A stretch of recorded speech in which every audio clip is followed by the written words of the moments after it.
Hello everyone, and for this video, I am going to show you the newest Photoshop update. So I'm going to show you how the harmonized button works. So using the harmonized button, we can merge or combine two photos with different settings or lightings and make them to look as one. I have here the Spider-Man Far From Home poster and inihiwalay ko na yung layer ni Spider-Man mismo. So as you can notice, I have here two layers.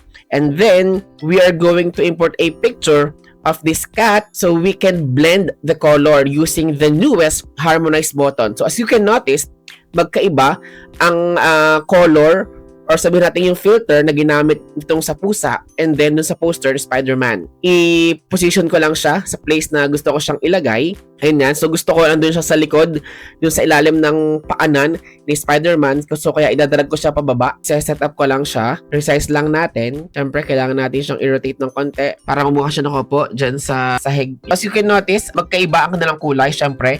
And this is the harmonized button. Click lang natin si harmonized button.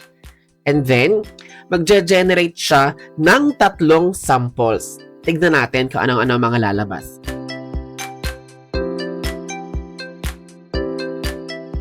And there you go. As you can notice, nag-blend siya dun sa ating poster. Yung picture ng ating pusa ay nag-blend dun sa poster. As you can notice, pati shadow, may shadow na rin siya. And then, yan, blended na siya at mukha na siya talagang nandyan. So that's the power of the newest Photoshop update, ang ating harmonized button. So napakadali na nating mag-combine ng two images. Parang seamless, no? And here's our final output.